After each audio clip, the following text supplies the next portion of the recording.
Om Shanti. Good morning. आप सभी का हार्दिक स्वागत है आज के इस सेशन में।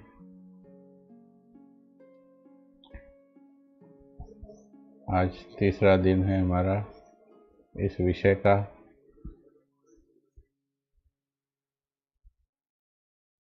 सभी ने क्या अनुभव किया 2 दिन तक?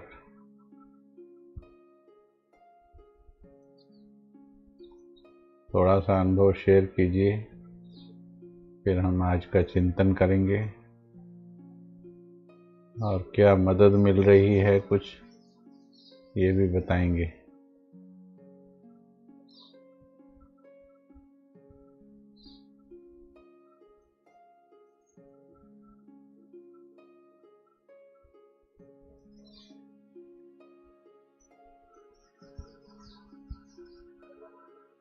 बहुत अच्छा है, अपने आप ही अभी बताने लगे हैं, बड़े आनंद में हूँ। बहुत अच्छा है। कैसे हैं सभी? ये बोलते ही एकदम अंदर अमृत बनने लगता है। बड़े आनंद में हूँ, बड़े आनंद में हूँ। मदद मिल रही है, अभ्यास अच्छा हो रहा है, मस्तक के बीच देखने का अभ्यास अच्छा हो रहा है।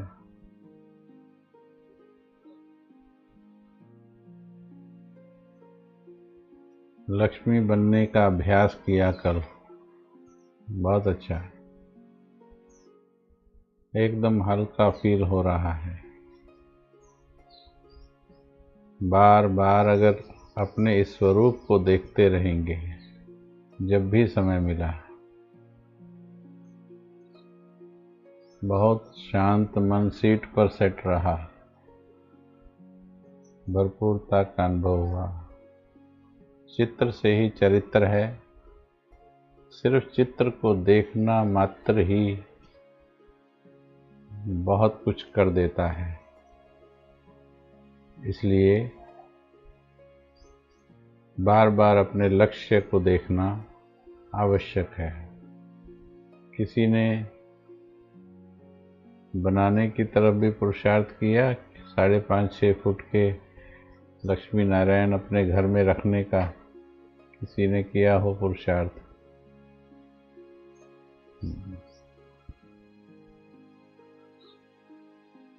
ये जरूर करना है, बहुत लाभ होगा इससे। अभी तक पता नहीं था कि इसका इतना अभ्यास करना है, इतना देखना है, तो बात अलग थी। लेकिन अब जब साइकोलॉजी समझ में आ गई है, इसका सीक्रेट समझ में आ गया है, अब उसको सीक्रेट समझ करके अभ्यास करना है, तो हम जल्दी मंजिल पर पहुंच जाएंगे। समझ के आधार पर जल्दी हम मंजिल पर पहुंच जाएंगे।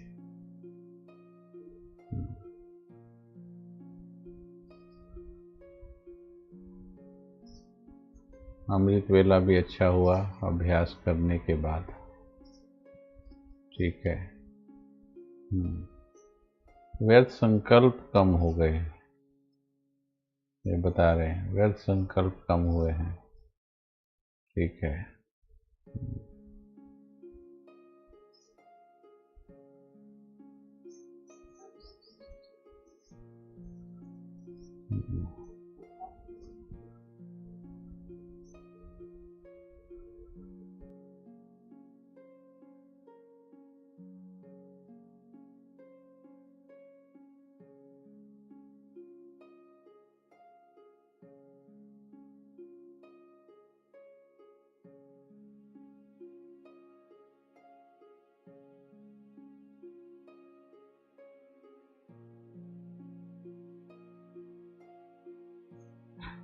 चलिए अभी हम आज के चिंतन की ओर बढ़ते हैं।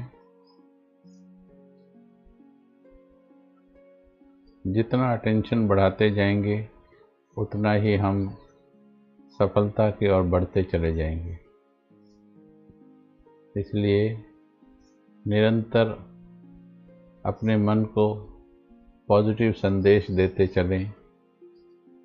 जो भी संदेश मन को देते हैं, अंतर्मन उसको ग्रहण करता चला जाता है, उसी के अनुकूल वो कार्य करता चला जाता है। बताया था कि अंतर्मन बहुत इनोसेंट है बट बहुत पावरफुल है। बाहर का मन अक्ल से, सोच समझ के, तर्क वितर्क से कार्य करता है, परंतु ज़्यादा शक्तिशाली नहीं है। जैसे आजकल दुनिया में भी दिमाग वाले ज़्यादा शक्तिशाली नहीं हैं, लेकिन दिल वाले जो पहले होते थे वो कितने शक्तिशाली होते थे, क्योंकि सारी ऊर्जा सबकॉन्शियस माइंड में छुपी होती है। अगला फैक्टर जो है, अभी हमने परसों किस चीज़ का अध्ययन किया था, संकल्पों की गति। संकल्पों की गति कम करनी है।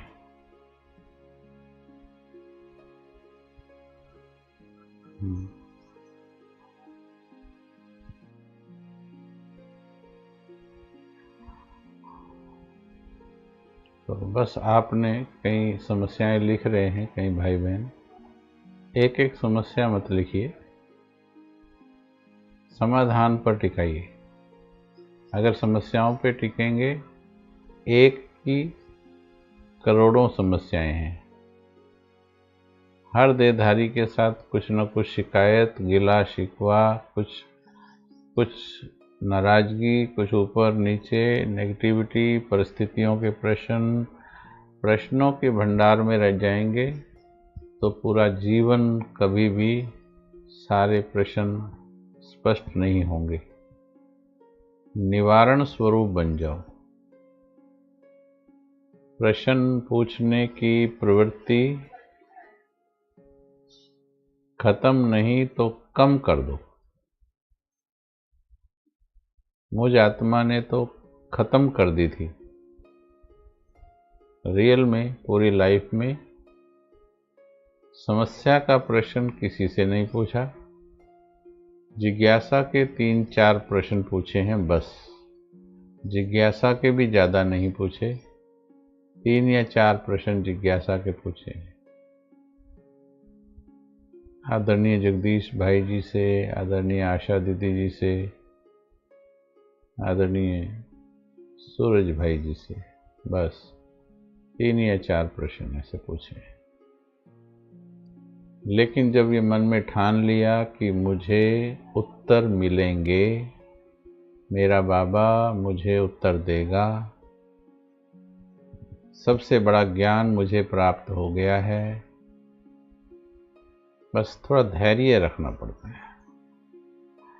धैर्य, शांति, विश्वास, निश्चय अगर रखते हैं तो थोड़े समय के बाद आप देखेंगे आपके प्रश्नों का जवाब अपने आप चल कर आपके सामने आ जाएगा। ठीक है, जिनके पास प्रश्न नहीं है बहुत अच्छा है। तो संकल्पों की गति को कम करने पर परसों हमने जोर दिया। कल अपने लक्ष्य को बार बार देखने पर उसकी साइकोलॉजी समझी हमने, देही अभिमानी बनने के लिए। आज कुछ पॉइंट्स और चर्चा करते हैं। आज का पॉइंट है, अपने स्वरूप को ज़हन में बसाओ। यानी मैं जो आत्मा हूँ,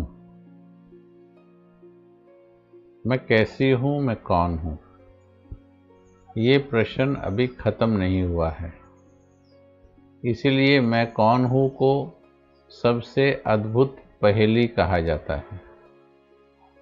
ये ऐसी पहेली है जिसका जवाब लिए बिना ज़्यादातर लोग इस संसार से चले जाते हैं।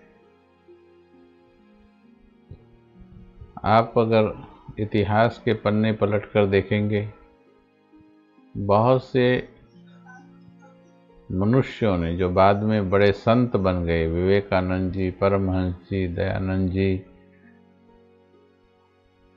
और बहुत से संत, कबीर, रहीम, तुलसी, ये एक प्रश्न लेकर के घर से निकले थे, मैं कौन। जबकि इनको कुछ स्पष्ट नहीं था, शून्य से लेकर के निकले थे, शून्य से, मैं कौन, मैं कौन हूँ। लेकिन कुछ वर्षों की मेहनत के बाद इन्होंने उस प्रश्न का उत्तर काफ़ी हद तक समझ लिया, काफ़ी हद तक, यदि पूरा यथार्थ नहीं तो फिर भी काफ़ी हद तक समझ लिया। लेकिन हमें तो पहले दिन ही बाबा ने बताया कि आप आत्मा हो, शरीर नहीं हो। आत्मा में मन होता है, बुद्धि होती है, संस्कार होते हैं, ये आत्मा के अंदर होता है। दुनिया में तो ये डाउट ही होता है, आत्मा अलग है, मन अलग है, बुद्धि अलग है, या क्या है, कन्फ्यूजन है उनको। पर हमें बाबा ने पहले दिन ही क्लियर कर दिया कि तुम आत्मा हो, तुम शरीर नहीं हो। बावजूद उसके, अच्छा, फिर रोज पढ़ा रहे हैं, रोज मुरली सुनने का नियम बनाया, फिर रोज की मुरली में याद भी कराते हैं। लेकिन बावजूद उसके ये पता तो लग गया, विश्वास भी कर लिया कि मैं आत्मा हूँ, मैं शरीर नहीं हूँ, ये दिमाग से विश्वास भी कर लिया लॉजिकली। लेकिन अभ्यास नहीं किया ज़्यादा, और उसके कारण वो स्वरूप में नहीं आता है। तो देही अभिमानी बनने के लिए अपने स्वरूप को जहन में बसाना है। जैसे हमें इस देह का स्वरूप वर्तमान में, इस जीवन की देह का स्वरूप कैसे बस गया है अंदर, इतना गहराई से बस गया है कि जो स्वप्न में भी आप खुद को इसी देह के रूप में देखते हैं, पुरुष पुरुष के रूप में, स्त्री स्त्री के रूप में। और कमाल देखिए, जब हम 10 वर्ष के थे तो खुद को सपने में उतना ही बड़ा देखते थे, 20 के हुए तो 20 के देखते थे। साकार में बड़ा होते जा रहे हैं, स्वप्न में भी चेतना उसी रूप को पकड़ती चली जाती है। तो कितना सूक्ष्म में हमें पक्का हो जाता है कि मैं ये हूँ। लेकिन अब हमें अभ्यास के द्वारा ये पक्का करना है कि मैं ये हूँ। ये हूँ पक्का कैसे होता है? क्योंकि जो कोई भी बुलाता है, जितनी बार दिन में 50 बार, 100 बार, 200 बार अलग अलग बुलाते हैं, तो इसके नाम से हमें बुलाते हैं, इसको देखकर बुलाते हैं। तो इस अभ्यास में हमारे मन में भी चित्र इसी का बन गया और दूसरों के मन में भी चित्र देह का बन गया। तो देह से ही एक दूसरे को बुलाने लग गए। और जो सीक्रेट है, अदृश्य है, आत्मा है, वो होते हुए भी छुप गई। केवल शमशान घाट में ही याद आता है कि पंछी उड़ गया, माटी रह गई। या फिर मंदिर में जब गीत वीत गाते हैं, वहाँ कभी कभी बोल देते हैं, ये तन हड्डी मांस का पिंजरा है, ऐसा गीतों में कुछ बोल देते हैं। लेकिन बाबा हमें संपूर्ण देही अभिमानी बनाने आए हैं, इसलिए बाबा ने बहुत अभ्यास बताए। तो उसमें एक अभ्यास है तीसरा नेत्र खोलने का अभ्यास।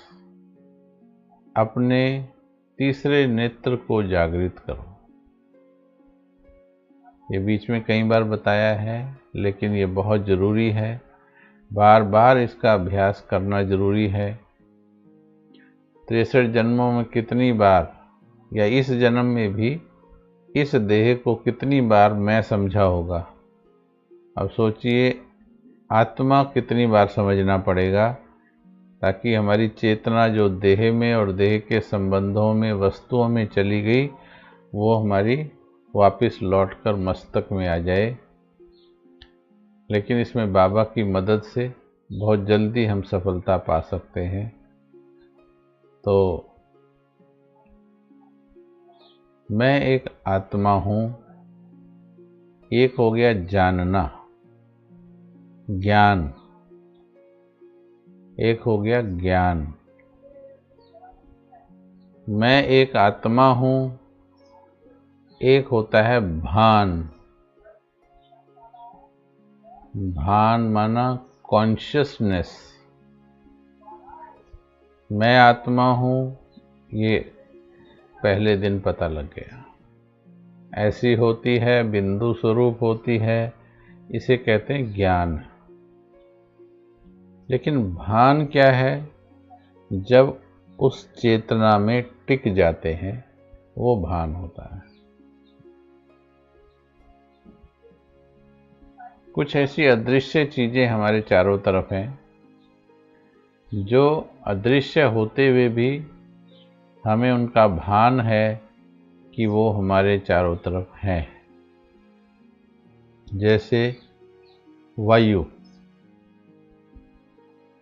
वायु का हमको आंखों से दिखती नहीं है, फिर भी एहसास रहता है कि वो है, नहीं है, कितनी है। अदृश्य होते हुए भी उसकी उपस्थिति का आभास रहता है। वाइब्रेशंस, बातें करते करते एक दूसरे के साथ भी हम कितनी वाइब्रेशंस शेयर करते हैं। वाइब्रेशंस भी अदृश्य होती हैं, लेकिन फिर भी हम उसे निरंतर कैच कर रहे होते हैं, समझ रहे होते हैं। समझने में ऊपर नीचे हो जाता है। किसी ने किसी की तरफ देखा तो उसने सोचा मेरे को घूरा, उसने उसको नेगेटिव ले लिया, ठीक है। लेकिन दूसरा कहता है मैंने तो इस भाव से देखा नहीं था, है ना। और कई बार उस भाव से देखते भी हैं तो वो पकड़ लेता है कि भाई ये तो गलत भाव से मेरे को देखा है। तो देखिए, वो वाइब्रेशंस भी हम निरंतर महसूस करते हैं, फील करते हैं, पकड़ते रहते हैं और सेंड भी करते रहते हैं निरंतर। इसी प्रकार से मैं एक आत्मा हूं, इसको चेतना में लेके आना है,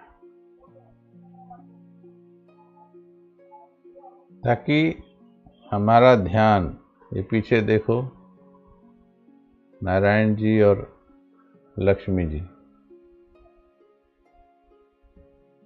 उनकी दृष्टि में देखेंगे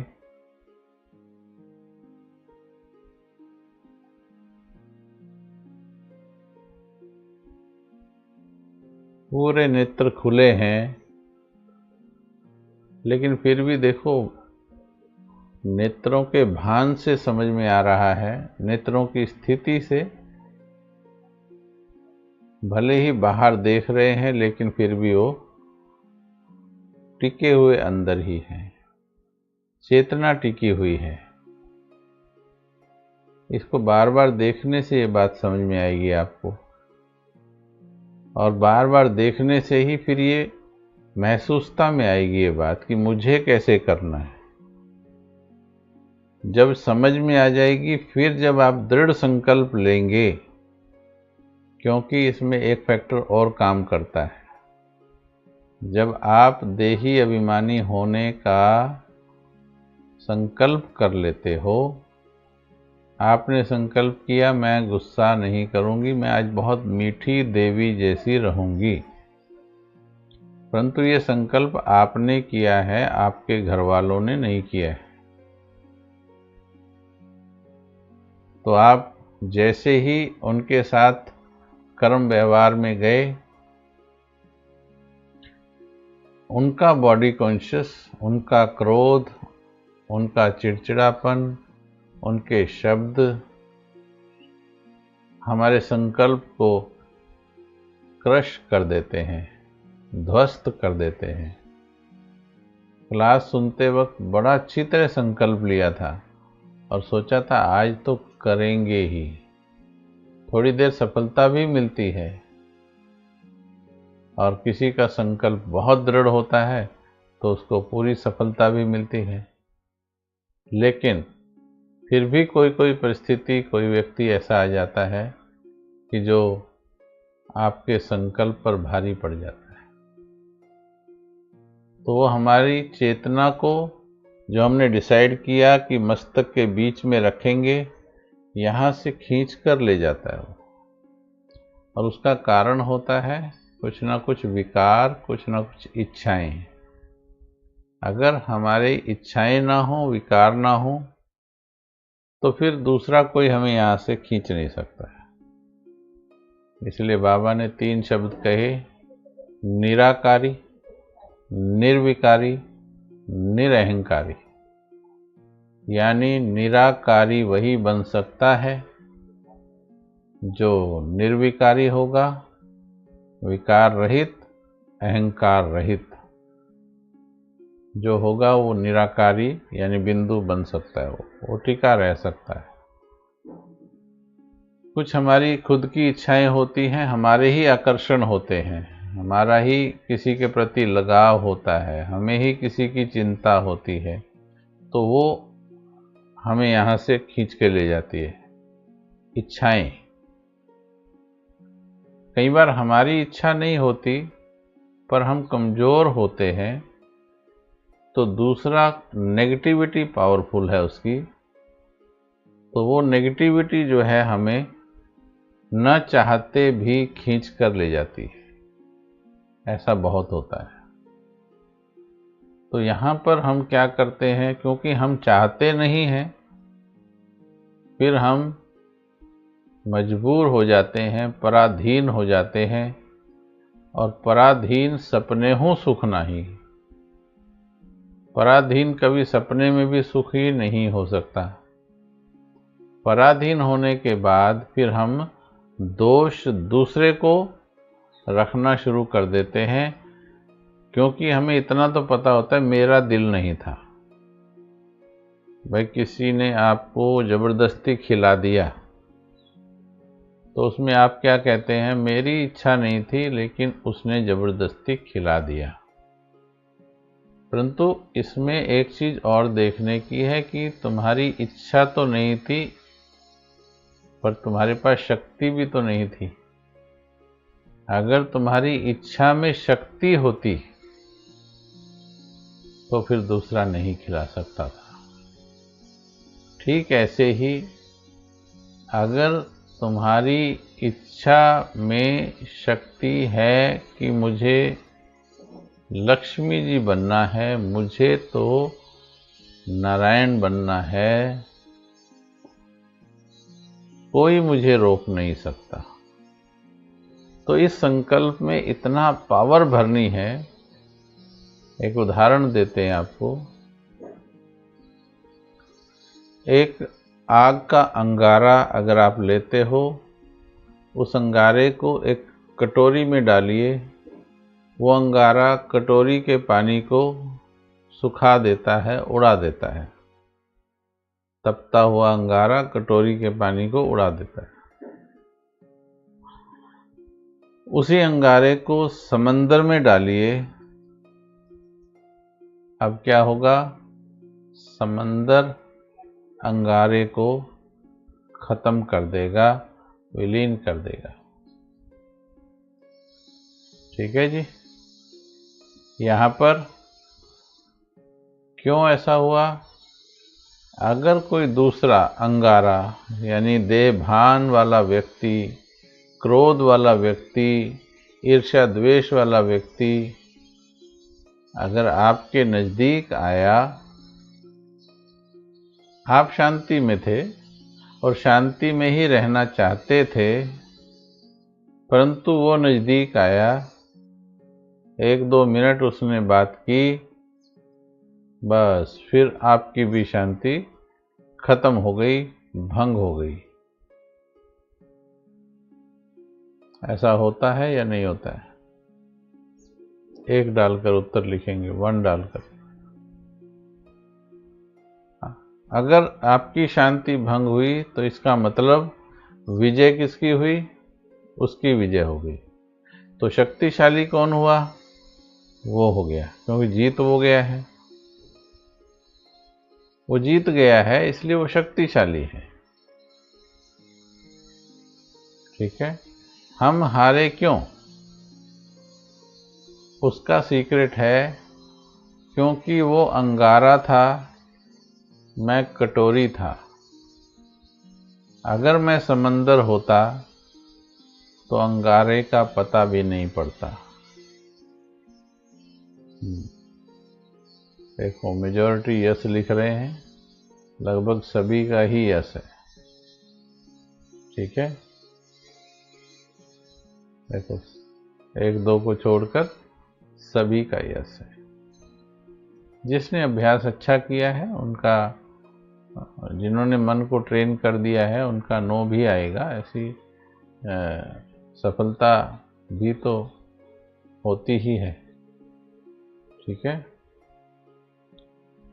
तो कारण इसका है कि मुझे जो परिवार वाले, संबंधी कुछ भी बोलें, कुछ भी बोलें, मुझे श्रीमत का ज्ञान होना चाहिए क्लियर। जब मुझे पता है मैं श्रीमत पर हूं, मैं भगवान की मुरली सुनकर के आई हूं,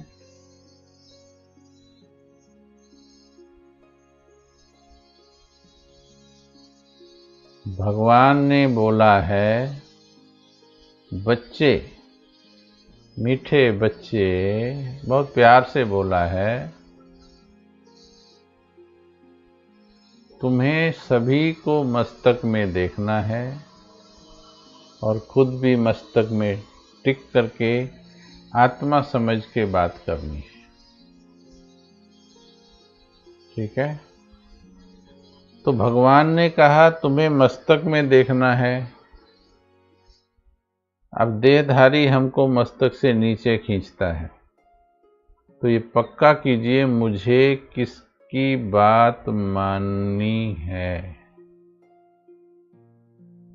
अभी तो क्लास चल रही है इसलिए उत्तर बिल्कुल सही देंगे कि बाबा की बात माननी है, भगवान की बात माननी है। परंतु उस वक्त माया की जीत ज्यादातर क्यों हो जाती, ज्यादातर के साथ? क्योंकि मन को दृढ़ता के साथ सिखाया नहीं हुआ है कि कुछ भी हो जाए तुम्हें मस्तक छोड़कर हिलना नहीं मेरे मन, कुछ भी हो जाए। ये श्रीमत है, कुछ भी हो जाए, कुछ भी हो जाए, इसकी धुन लगानी चाहिए। कुछ भी हो जाए मुझे मस्तक नहीं छोड़ना है, कुछ भी हो जाए मुझे मस्तक नहीं छोड़ना है, कुछ भी हो जाए मुझे मस्तक नहीं छोड़ना है।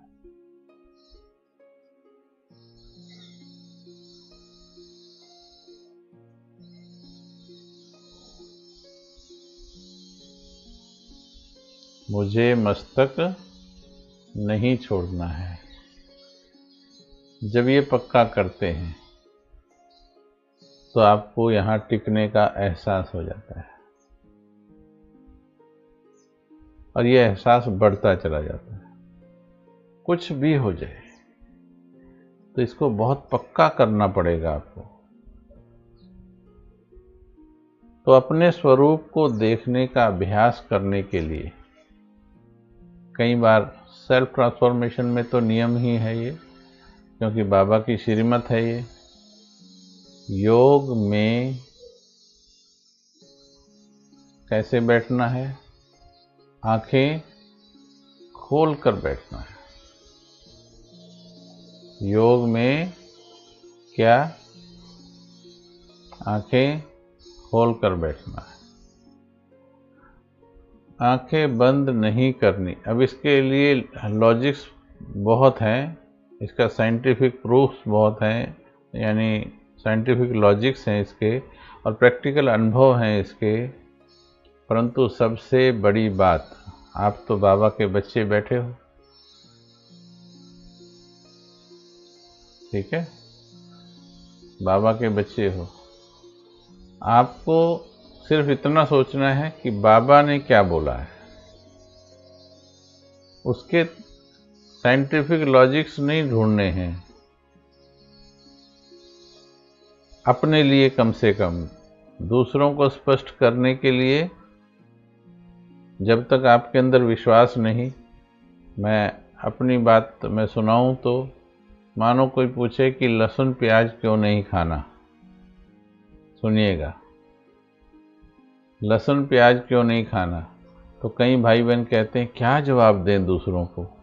वो तो बताते हैं प्याज से ये फ़ायदा है, लहसुन से ये फ़ायदा है, हड्डियों में जोड़ों में फ़ायदा होता है, फलाना फ़ायदा होता है। कितने फ़ायदे हैं लहसुन खाने के, ठीक है। तो क्या जवाब दें उनको, ऐसा क्या है, बाबा ने तो बोल दिया है। लेकिन मेरा जवाब ये होता है, कोई नया भी होगा तो उससे हम ये पूछते हैं। आप इस जवाब को वो कीजिएगा, आपके कई चीज़ें ख़त्म हो जाएंगी, कई प्रश्न के उत्तर मिल जाएंगे आपको। मैं उनसे पूछता हूँ, नया भी कोई है, ज़्यादातर वो भगवान को मानते हैं, सभी मानते हैं, जानते बेशक नहीं हैं, मानते ज़रूर हैं। कि अच्छा ये बताइए कि अगर मीठे भाई बहन, मान लीजिए कि भगवान धरती पर आ जाए और आपके सामने आ जाए, मान लीजिए भगवान धरती पर आ जाए और आपके सामने आ जाए और आपके सामने आकर अपने मुख से कहे कि बच्चे लहसुन प्याज नहीं खाना, ठीक है। अगर वो कहे तो बताओ प्यारे भाई क्या करोगे आप? तो क्या जवाब देगा वो? नया भाई भी कोई होगा तो भी वो कहेगा मैं भगवान की बात मानूंगा।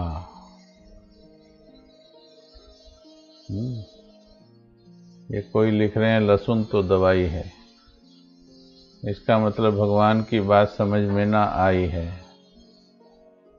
अगर ये आप दवाई के रूप में इसको सपोर्ट कर रहे हो, इसका मतलब भगवान की बात समझ में ना आई है, ठीक है। भगवान ने कहा नहीं खाना, इंसान तो मांस को मदिरा को भी फायदेमंद बताता है, तो क्या हम उसे भी ठीक माने? हेल्थ के लिए उसको भी बोलता है ये भी खाओ, अंडा खाओ, मांस खाओ, इंसानों की बात नहीं सुनो।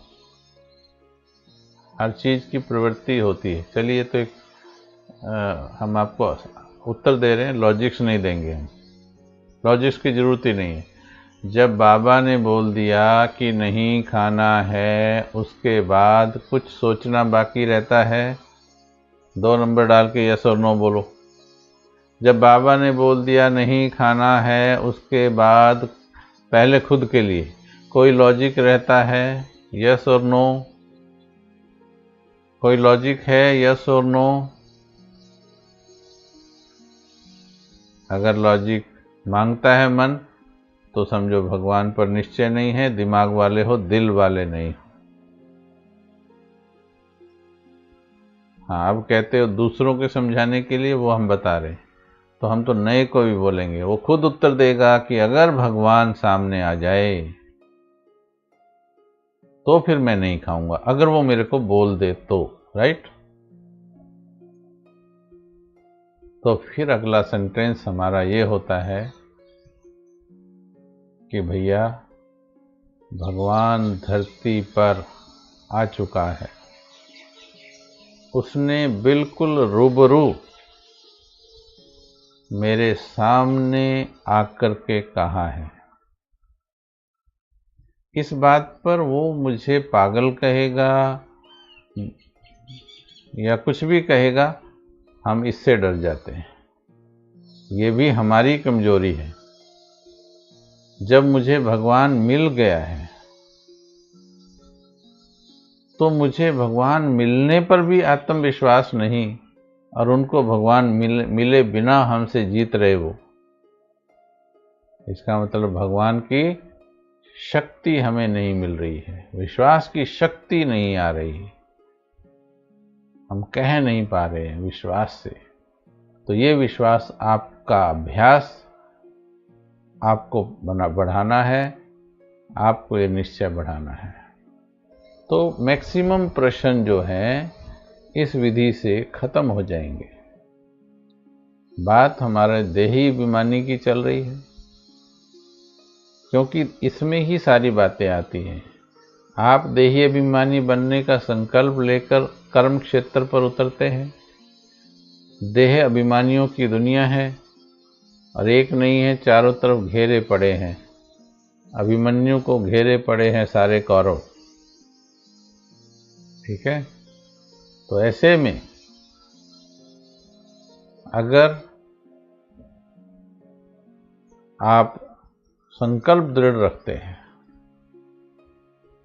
कि मुझे तो सिर्फ बाबा की बात माननी है, बस फिर आप उनसे जीत जाओगे। युक्तियां भी बाबा दे देगा, बस मन के अंदर होना चाहिए कि मुझे तो बाबा की बात माननी है।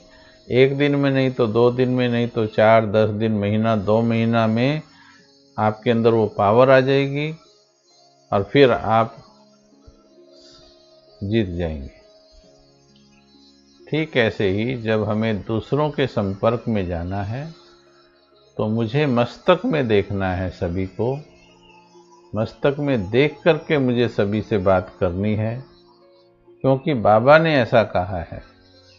जब तक इसको दृढ़ता से नहीं आप मन को सिखाओगे, आपके संकल्प को रोज तोड़ेंगे लोग, और एक दिन नहीं 30 साल 40 साल भी तोड़ते रहेंगे, क्योंकि दुनिया हर पल नेगेटिव होती जा रही है और पावरफुल नेगेटिव होती जा रही है।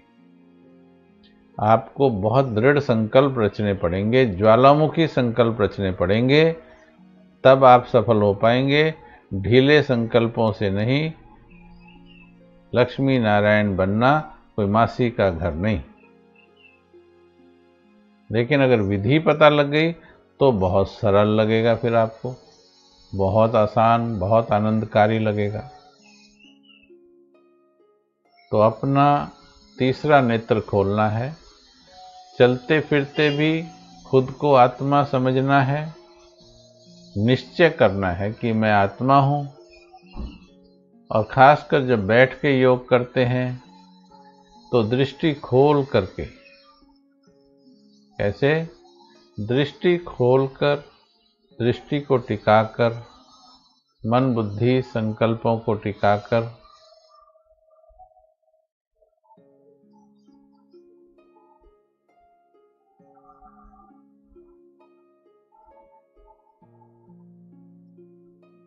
मस्तक के प्रकाश को देखने का अभ्यास करना है।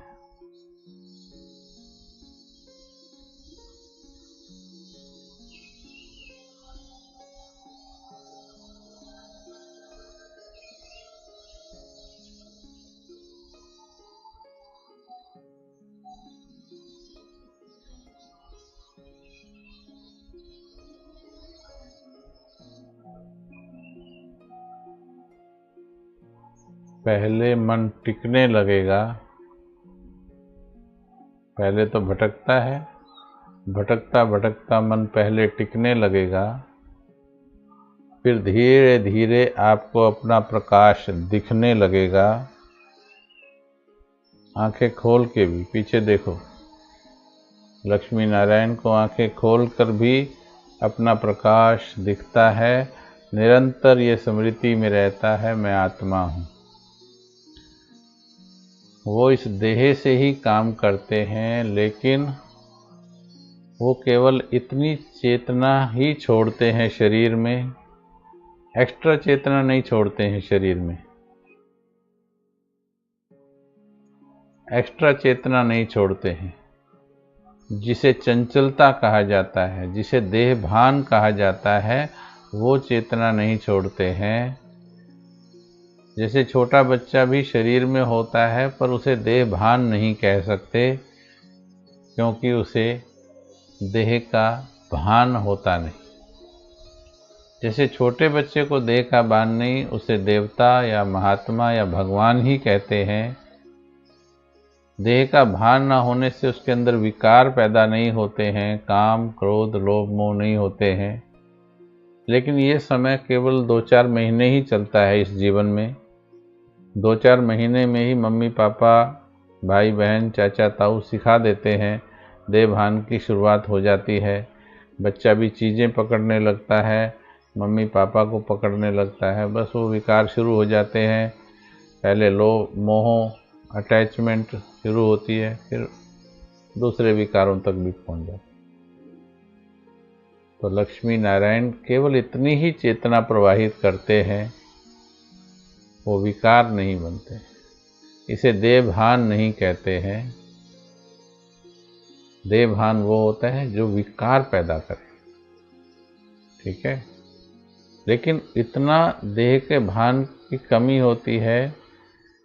पुरुष होते भी पुरुष का भान नहीं, स्त्री होते भी स्त्री का भान नहीं, राजा होते भी मैं राजा हूं इसका अभिमान नहीं।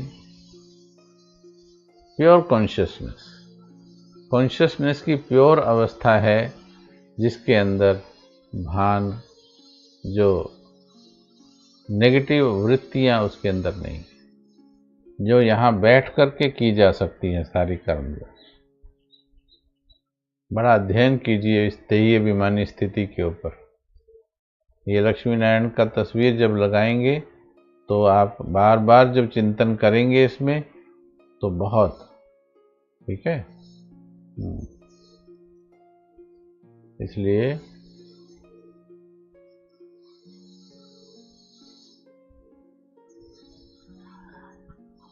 तो क्या पॉइंट चल रहा है कि अपना स्वरूप देखना है। ये बहुत अभ्यास करना है।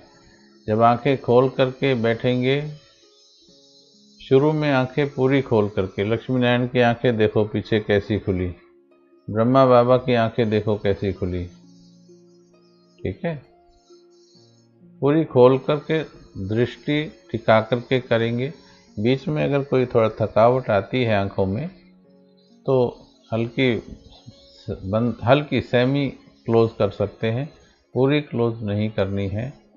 होती है तो जल्दी इसको खोलना है, हो जाती है, अब आदत के कारण हो जाती है, सभी की हो जाती है, लेकिन उसे खोलकर फिर से राइट अभ्यास पर चलना है। तीसरे नेत्र जगने का कारण ही का मतलब ही ये है कि आंखें खुली हों, सामने ये सारा संसार हो, पर मेरे लिए ये आसार हो, मुझे आकर्षित ना करे। मुझे आत्मा को ये अच्छी चीज देखकर आकर्षण ना हो, अच्छा व्यक्ति देख करके आकर्षण ना हो, अच्छी देह देख के आकर्षण ना हो, अच्छे गहने देख के आकर्षण ना हो। तो इसके लिए जब भी किसी भी वस्तु या किसी भी व्यक्ति के संपर्क में आ रहे हैं, मान लीजिए ये एक वस्तु है, ये वस्तु है, ये भी हमारा ध्यान खींच लेती है। ये मेरा मोबाइल है, ये मेरा मोबाइल है, ये किसी के हाथ से गिर गया तो देखो चोट लगती है, तो ये मेरा मोबाइल है। भले इस बोलने के लिए आप यही बोलेंगे ये मेरा है, पर मेरा बोलने में भी चेतना मेरेपन की लगाव वाली नहीं होगी। सिर्फ निमित्त संभालने वाले हो, इसलिए आप मेरा बोल रहे हो। संभालने के लिए आपको मिला है, इस्तेमाल के लिए मिला है, इसलिए मेरा बोल रहे हो। लेकिन अगर वो अटैचमेंट वाला मेरा है, फिर ये भी आपके ध्यान को खींचेगा। तो जब इसके भी संपर्क में आना है, तो आत्मा बन के ही संपर्क में आना है कि मैं आत्मा हूँ, ये एक स्थूल साधन है, मैं इसे इस्तेमाल कर रही हूँ, लेकिन मुझे इसमें फंसना नहीं है। ठीक ऐसे संबंधों के संपर्क में भी जब आए, मैं एक आत्मा हूँ, ये संबंध जो हैं ये अल्पकालिक टेम्परेरी हैं, और अब तो अंतिम जन्म के हैं ये। इनसे मुझे डिटैच होना है, हिसाब किताब चुकाना है, क्योंकि मैं एक आत्मा हूँ। तो ये अभ्यास पक्का करना है। नोट करते जाएं जो अभ्यास बता रहे हैं। इसमें बैठकर जो अभ्यास किया होगा, उसमें पहले तो मन भाग रहा होगा, चेतना भाग रही होगी, फिर वो टिकेगा मन, फिर प्रकाश दिखेगा, फिर उसके बाद आनंद की स्थिति आएगी। उस प्रकाश में बड़े आनंद की स्थिति आएगी, कहीं महसूस करते होंगे आप सभी। ठीक है, आनंद की स्थिति आएगी। देख लीजिए पीछे स्थिति, देखो कैसी है। अभी इनको आनंद के लिए ज़्यादा बाहरमुखी होने की, यूं करने की जरूरत नहीं है, लेकिन वो फिर भी आत्मा नेचुरल प्योरिटी के आनंद में है। ध्यान से देखिए अपने स्वरूप को, नेचुरली। इसलिए ये मुस्कुराहट है। हमारी ये नेचुरल क्यों नहीं है? क्योंकि अभी हमारा पुरुषार्थ है, तो कभी आती है कभी नहीं आती है, पुरुषार्थ चल रहा है। ठीक है, तो आनंद की स्थिति आएगी, तो तब तक आपको पुरुषार्थ करना है। अगला पॉइंट नोट करेंगे, स्वदर्शन चक्र बार बार फिराने से आत्मा का अभ्यास पक्का होता है। स्वदर्शन चक्र फिराने से आत्मा का अभ्यास पक्का होता है। इसलिए स्वदर्शन चक्र फिराओ, बाबा ने कहा अमृत वेले उठकर। स्वदर्शन चक्र फिराना क्या होता है? स्वदर्शन चक्र फिराना होता है, मैं आत्मा परम धाम से आई हूँ, खुद को देखना कि मैं वहाँ से आई हुई हूँ। पहला जन्म मेरा देवी देवता के रूप में था, मैं बिल्कुल पवित्र थी, मैं बिल्कुल पवित्र थी। पहला जन्म, फिर दूसरा जन्म हुआ, तीसरा हुआ, बहुत सुंदर जीवन था। ये प्रकृति सतो प्रधान थी, मैं भी सतो प्रधान थी। न प्रकृति मुझे दुख देती थी, मैं इसको सुख देती, ये मेरे को सुख देती। पूरा ही नाटक ड्रामा बड़ा सुंदर था, बाबा ने ज्ञान दिया ये। लेकिन एक दिन गलती हो गई, धीरे धीरे गलती हो गई हमसे। मैंने मस्तक छोड़ दिया, मैंने मस्तक छोड़ दिया। जब तक मस्तक में बैठी थी, खुद को आत्मा समझती थी, अपने स्वरूप में टिकी थी, तो देह के विकार मेरे अंदर नहीं प्रवेश कर पाए थे। देह में रहते भी मैं निर्विकारी थी, पर जैसे ही मैंने मस्तक छोड़ा, देह में आई, देह की चेतना में आई, मेरे अंदर काम पैदा हो गया, क्रोध पैदा हो गया, लोभ मोह अहंकार पैदा हो गया। बाइबल में इसका बहुत सुंदर उदाहरण दिया जाता है कि भगवान ने बगीचा बनाया एडम और ईव को, जिनको वस्त्र भी नहीं थे, इनोसेंट थे वो दोनों। एडम और ईव को उस बगीचे में छोड़ दिया और कहा जाओ आनंद लो, बहुत अच्छे अच्छे इसमें घूमने के स्थान हैं और खाने की भी बहुत सी चीज़ें हैं, सब चीज़ों का आनंद लो, लेकिन वो जो पेड़ खड़ा है उस पेड़ का फल मत खाना, ये मेरी आज्ञा है। काफ़ी समय तक दोनों खेलते रहे ऐसे ही, बिना शरीर के भान के, वस्त्र भी नहीं थे उनको, एडम और ईव को। लेकिन एक दिन एक नाग आया, उस नाग ने ईव को, ईव यानी स्त्री को, उसको कुछ समझाया कि वो वाला फल खाओ। तो उसने कहा नहीं, भगवान ने मना किया है। बोले भगवान ने क्यों मना किया है मालूम है? क्योंकि भगवान नहीं चाहता कि तुम भगवान के जैसे बन जाओ। वो खाने से तुम भगवान के जैसे बन जाओगे, you will become like God, so he does not want you to become God. अक्ल खराब कर दी ईव की, और ये तो सदियों से चलता आया है कि कई की अक्ल खराब हुई तो दशरथ की खराब कर ही देती है वो। श्री राम जी की भी देखो, टेम्परेरी तो कर ही दी ना खराब सीता जी ने, जाओ हिरण चाहिए हिरण चाहिए, भेज ही दिया बाहर। जब उनको पता था ये छलावा है तो भी उनको भी मना लिया ऐसी।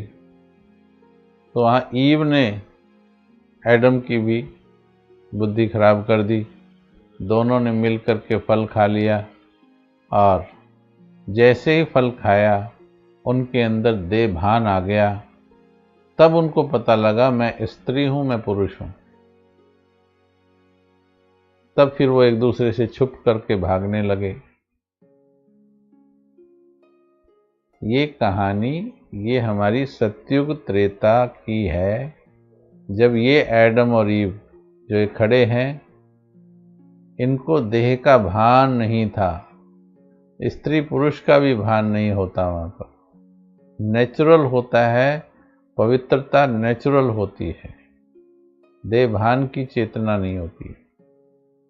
लेकिन द्वापर के बाद वो चेतना जैसे ही देह भान में आई, बस वहाँ से काम विकार शुरू हुआ।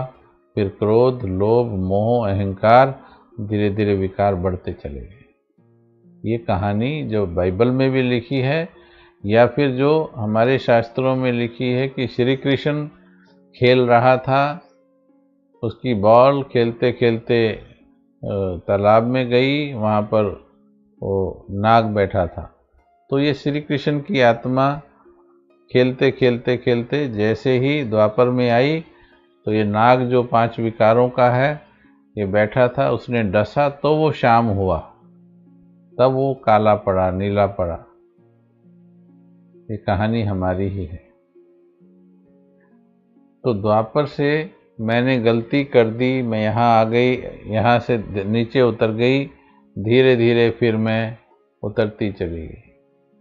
तो जब आप ये स्वदर्शन चक्र पूरा फिराते हैं, तो बार बार स्वदर्शन चक्र फिराने से आपके अंदर एक चेतना पक्की हो जाती है कि मैं इस जैसे अनेक शरीर छोड़ती हुई आई हूँ। ये आपके अंदर पक्का हो जाता है कि ये तो एक शरीर है, ये मेरा फाइनल डेस्टिनेशन नहीं है। ऐसे से तो मैं 83-84 शरीर छोड़ करके आई हूँ, और जैसे वो छोड़े हैं ये भी छोड़ना है। भगवान ने बता दिया कि ये अंतिम है और अब छोड़ के जाना है।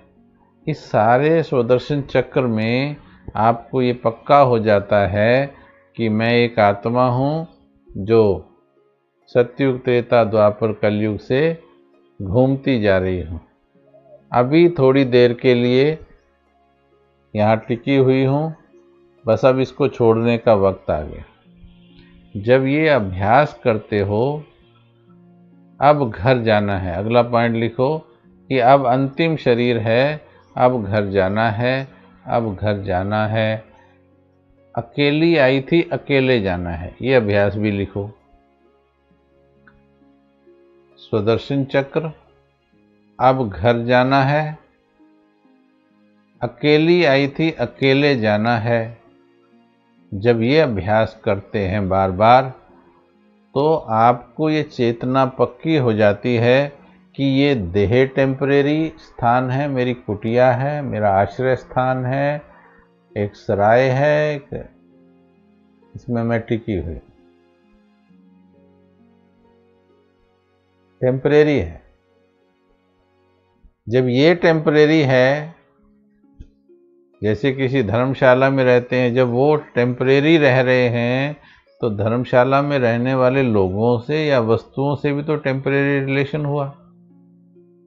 तो ये जो संबंध है, मुझ आत्मा का इनसे टेम्परेरी रिलेशन है। अब वो टेम्परेरी हो सकता है 50 साल चले, हो सकता है 30 साल चले, हो सकता है 20 साल, हो सकता है 10 साल, हो सकता है 1 मिनट। मैं अभी बैठी हूँ आत्मा, हो सकता है अगले मिनट हूँ या नहीं हूँ, गारंटी तो नहीं। अभी कुछ गले में फंसे और ओम शांति, कुछ भी कभी भी हो सकता है। जब स्वदर्शन चक्र फिराते हैं तो ये पक्का हो जाता है मैं आत्मा हूँ। फिर आप उनके साथ आत्मा समझकर व्यवहार करते हो। चेतना बदल जाती है, सोल कॉन्शियस चेतना हो जाती है। ये पति है, पति का रोल है, पर वास्तव में तो ये एक सोल है। किसी से भी जब मिलो तो ये पक्का करो, इसका बेटे का रोल है, पर वास्तव में ये एक सोल है। और सोल सब अकेले के लिए आई थी। आपके पति की सोल आपके साथ नहीं आई थी परमधाम से। इस जन्म में भी कहाँ साथ आए थे? 20, 30, 40, 50, 60 साल पहले मिले ना एक दूसरे से। बच्चा उसके बाद आया, वो भी एक सोल है, उसके बाद आया। और हम पति से भी बंध गए, बच्चे से भी बंध गए, पोते से भी बंध गए, मेरे प्लॉट से भी बंध गए, सब चीज़ों से बंध गए। और इन सभी के चक्कर में जहाँ टिकना था वो भूल गए। इसलिए हे आत्मन, सोल कॉन्शियस बनना है। अब दृढ़ अभ्यास करने हैं। मासी का घर नहीं, पर विधि से चलेंगे तो फिर माया का डर नहीं, फिर हो जाएगा। विधि से चलेंगे, स्वीकार करेंगे सत्य चीज़ों को। अगर इसमें एक अभ्यास और जो बाबा रोज मुरलियों में बोलता है, जब हम सोल कॉन्शियस हो जाएंगे तो नेचुरल हमारे कर्म मीठे हो जाएंगे। लेकिन अब हमें क्या करना है कि अगर हम मीठे कर्म, मीठे व्यवहार कर लेंगे तो सोल कॉन्शियस खुद हो जाएंगे। इसीलिए कुछ धारणाएं जो बाबा रोज बताते हैं उसे रोज अप्लाई करते चलना है। सबसे शांति में बोलना है। देवता शांति में बोलते हैं, मीठा बोलते हैं, धैर्य से बोलते हैं, कम बोलते हैं, ऊंचा नहीं बोलते हैं, धीमा बोलते हैं। केवल उतना ही बोलते हैं जितना जरूरत होती है, ज़्यादा नहीं बोलते। देवताएं कभी क्रोध नहीं करते, तो वो नहीं, मैं ही हूँ वो देवता। कभी क्रोध नहीं करना मुझे, क्रोध से कोई काम ठीक करना ही नहीं, मुझे बिगड़ता है तो बिगड़े पहले ये पक्का कर लो, भगवान सुधार देगा। एक बिगड़ेगा तो जीवन सुधरेगा, कोई दिक्कत नहीं। टोटल मिलाकर फायदा होगा आपको लाइफ में, हम बता दें। 150 का नुकसान होगा, अरबों का फायदा होगा। मैं बता देता हूँ आपको, हमने कैलकुलेट किया, मैंने कैलकुलेट किया कि कभी कभी लोग हमारा 100 रुपये का नुकसान कर देते है ना। अभी परसों ही एक टेलर ने मेरा जो हमने दिया निमित्त जो कपड़ा उसने उसको कुर्ता खराब कर दिया, ठीक है। परसों उसने किया, 15 दिन पहले दूसरे टेलर ने खराब किया था, प्रैक्टिकल बात बता रहा हूँ। फिर किसी ने गाड़ी का कांच तोड़ दिया, किसी ने थोड़ा और कुछ नुकसान कर दिया, किसी ने कुछ और कर दिया। ऐसे जीवन में चलो किसी ने थोड़ा प्रॉपर्टी में ऊपर नीचे कर दिया, 5 लाख का, 7 लाख का, ठीक है, ओके। टोटल लाइफ में लोगों ने मेरा कितना नुकसान किया है थोड़ा कैलकुलेट करके देखो। टोटल लाइफ में, अच्छा कैलकुलेशन है, टोटल लाइफ में कितने लाख का नुकसान लोगों ने आपका किया है, एक बार लिख के बताओ, मोटा मोटी लिख के बताओ, कितने लाख का नुकसान किया है लोगों ने आपका। जिसका नहीं किया है, ऑलमोस्ट नेग्लिजिबल है, तो 0 लिखना, नहीं तो ठीक है, 1000, 2000, 4000, 10,000। किसी किसी का प्रॉपर्टी हड़प ली होगी, अपने नाम करा ली होगी, लिख दो 50 लाख, 40 लाख, लिखो करोड़, अगर होगी किसी के पास तो लिख दीजिए 10 करोड़। हाँ जी,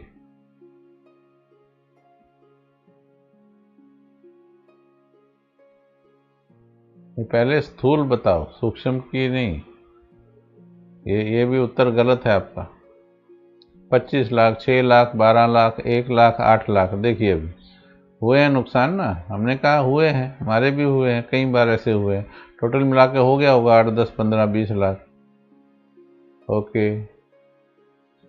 0, 0, 1.5 लाख, 20 लाख, 50 लाख, लाखों का, चलो 50 लिख लो, कोई बात नहीं। 20 लाख, 20 लाख, 40 लाख, 50 लाख, 1 लाख, ओके, मैंने इतना ही बोला था, ठीक है। 1 करोड़, चलो जी, करोड़पति भी आ गए।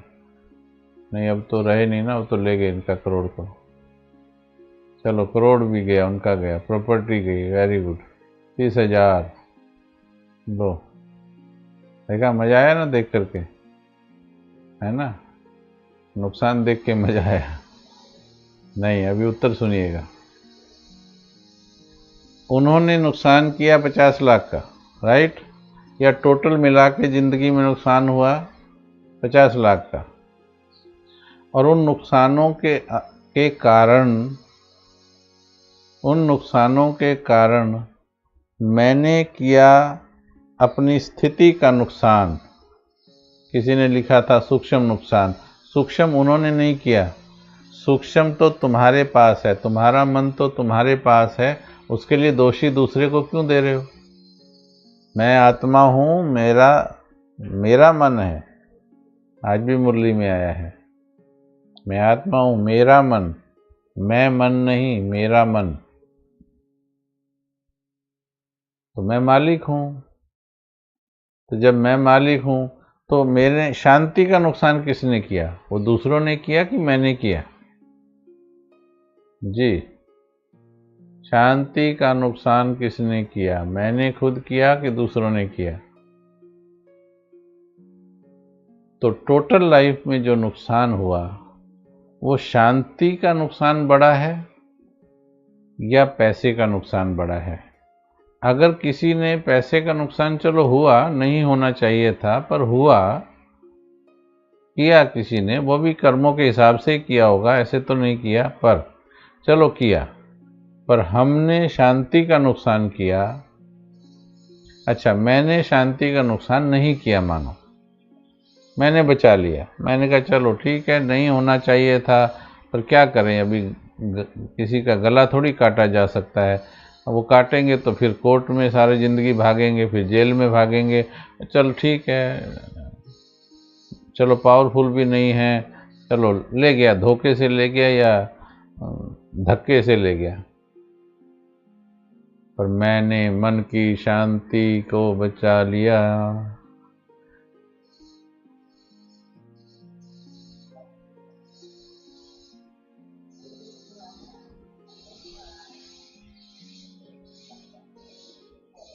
जिसने मन की शांति को बचा लिया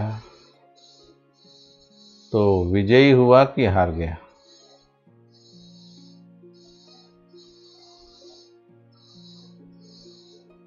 विजयी हुआ। 80 लाख लिखो सीमा जी, या 80 करोड़ लिख दो। 80 करोड़ बढ़ा कि मन की शांति बढ़ी? 80 करोड़ बढ़ा या मन की शांति बढ़ी?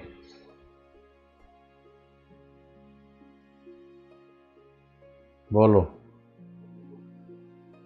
मैंने शांति बचा ली। उत्तर दीजिए दोनों प्रश्नों का। विजयी हो गए, विजयी हो गए। देखो लिख रहे, मैंने ऐसा ही किया, मैंने खुद किया है। हाँ, शांति का नुकसान मान गए वो, मैंने खुद किया है। विजयी हुए, विजयी हुए, यानी शांति बचाकर विजयी हुए। गरीबी में जीवन निकाल दिया पर शांति वाला निकाला, अमीरी में निकाला पर टेंशन वाला निकाला। कौन सा जीवन चाहते हो? अरे भाई, रोटी तो पेट में जा रही ना। धैर्य, शांति, गोधन गजधन बाजीधन और रतन धन खान, जब आवे संतोष धन, सब धन धूल समान। सब धनों से बड़ा है संतोष धन। संतोष धन सबसे बड़ा है। फिर सहज मिले सो दूध बराबर। चाह गई चिंता मिटी मनवा बेपरवाह, चाह गई चिंता मिटी मनवा बेपरवाह, जाको कुछ ना चाहिए सो शाहन के शाह।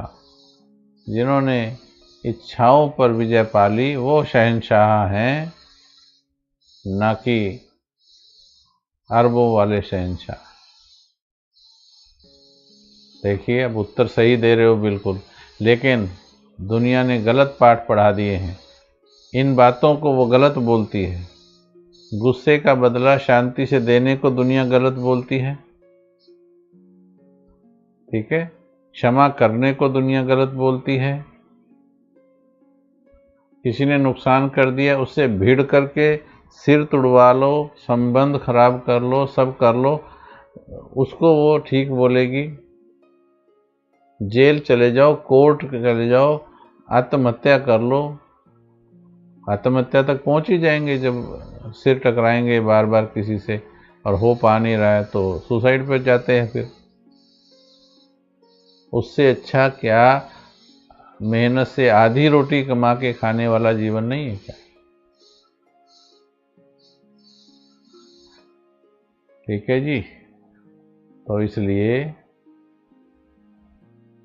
इन चीज़ों पर, दिव्य गुणों पर बात, दिव्य गुणों से चली थी, थोड़ा इधर निकल गए। दिव्य गुणों पर, मुझे मीठा बनना है, मुझे धैर्यवान बनना है। ओके, अब प्रतिज्ञा करो। चलिए, क्लास का अंत हो रहा है। प्रतिज्ञा करो।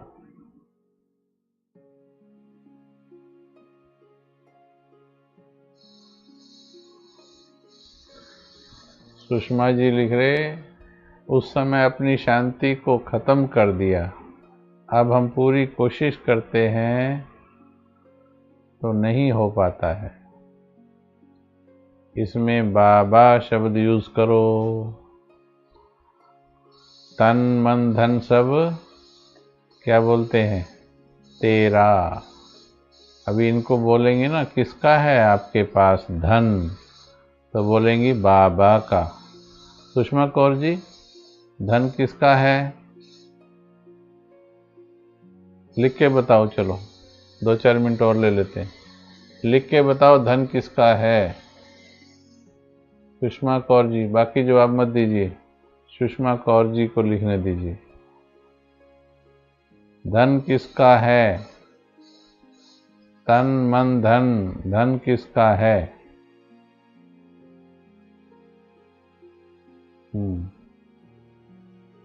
जल्दी से लिखो, धन किसका है? पहले ठीक ठीक बात समझ लो। बाबा का है। देखो सुषमा कौर जी ने लिखा बाबा का है, धन बाबा का है। फिर टेंशन किसकी है? सीता राम की थी, टेंशन राम की है। अंगद ने तो पांव जमा दिया था। धन तुम्हारा, तो उसने बोला क्या मेरे धन की चिंता तुमको करनी है? किसी कारण से ऊपर नीचे हुआ, ऊपर नीचे हुआ तो उसको सुना दो कि तुम्हारे धन के साथ ऐसा हुआ। हाँ, सब कुछ बाबा का बोल रही है, फिर टेंशन क्यों है? इसको ही पक्का करो, सब कुछ बाबा का है। और बाबा का नुकसान हुआ तो उसने ये नहीं कहा मेरे वाली चीज़ नुकसान हो जाए तो तुम टेंशन में आना। उसने कहा तुम मुझे बताना, उसे बता दो बाबा ऐसे ऐसे फलानी आत्मा के कारण ऐसे ऐसे नुकसान हो गया, इस भाई ने प्रॉपर्टी हड़प ली, भाई इसने ये कर दिया, उसने जो भी हुआ बाबा को बताओ कि आपके धन का इतना नुकसान हो गया, आप संभालो। गारंटी देते हैं हम गारंटी देते। जीवन में किया है, एक बार नहीं बहुत बार किया है। पहले तो मन प्रसन्न चित्त हो जाएगा, शांत हो जाएगा, धैर्यवान हो जाएगा, क्षमावान हो जाएगा, और उसके बाद जो होगा वो कई बार बता भी नहीं सकते हैं, इतना अच्छा होगा। अच्छी बातें होंगी निश्चय वालों के साथ। प्रजापिता ब्रह्मा कुमारी ईश्वरीय विश्वविद्यालय ब्रह्मा बाबा की 16 लाख के लगभग की प्रॉपर्टी से शुरू हुआ, प्लस फिर भाई बहनों ने जो दिया, इतना पैसा शुरू में बाबा ने दिया अपने बिजनेस का। एक घड़ी ऐसी आई, लेके भी बहुत आए, जो भी आ रहे थे पाकिस्तान से आए। एक घड़ी ऐसी आई कि एक कौड़ी भी उस घड़ी नहीं थी, एक पैसा भी नहीं था, एक पैसा भी नहीं था यज्ञ में, ऐसी भी घड़ी आई। आज वही प्रजापिता ब्रह्मा कुमारी ईश्वरीय विश्वविद्यालय आप देख रहे हो, ये है निश्चय की विजय। इसलिए जीवन में बातें आती हैं तो ब्रह्मा बाबा को याद करो। प्रश्न नहीं पूछो, सैंपल सामने बैठा है, उसकी कहानी पढ़ो, हर प्रश्न का जवाब है उसकी कहानी में। बेटे दुखी करते हैं, उसका जवाब भी है उसमें, पढ़ोगे तो पता लगे। ओके जी,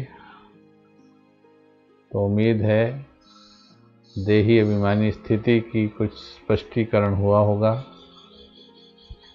अब इसका अभ्यास कीजिए और आगे बढ़िए और देवता बनिए। अच्छा जी, ओम शांति। 2 मिनट लक्ष्मी जी नारायण जी बनकर बैठ जाइए।